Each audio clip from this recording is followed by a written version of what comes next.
L'épidémie de Covid-19 laisse des interrogations quant à la capacité de la France à répondre efficacement aux enjeux d'une telle crise.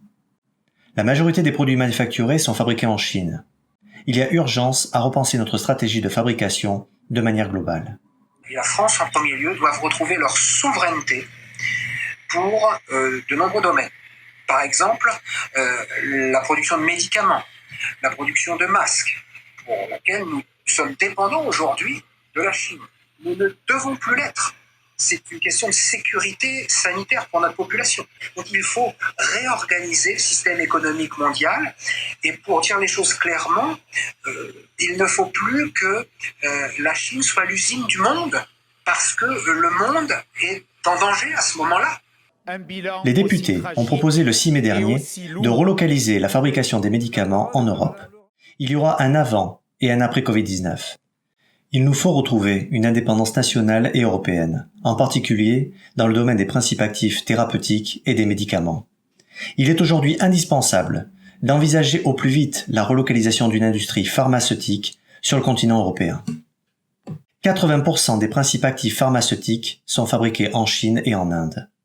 Le haut représentant Josep Borrell a d'ailleurs souligné qu'il n'était pas normal que l'Europe ne produise pas le moindre gramme de paracétamol et que la Chine concentre 80% de la production mondiale d'antibiotiques.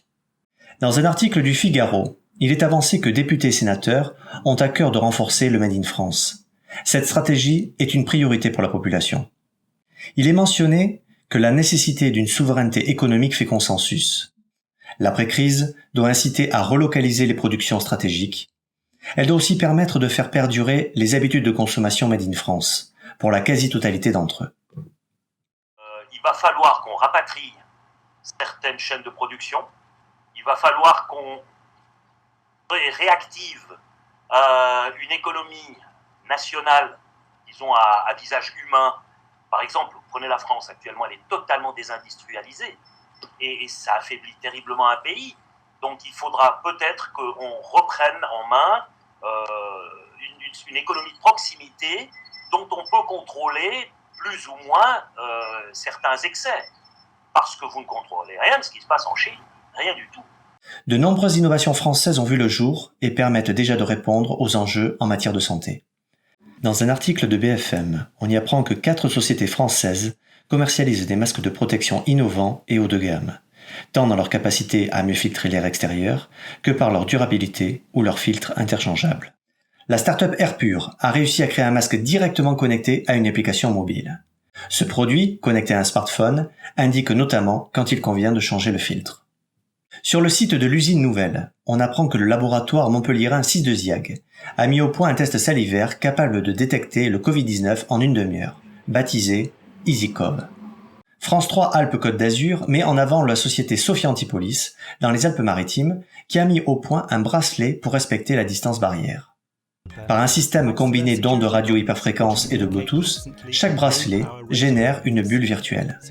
Lorsque 2 bulles entrent en contact, l'alarme se déclenche, les porteurs doivent alors s'écarter.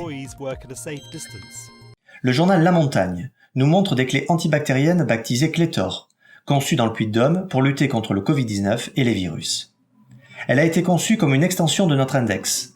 Elle permet d'ouvrir une porte, d'appuyer sur un digicode ou encore de pousser le bouton d'un ascenseur, sans que le doigt n'entre en contact avec la surface concernée.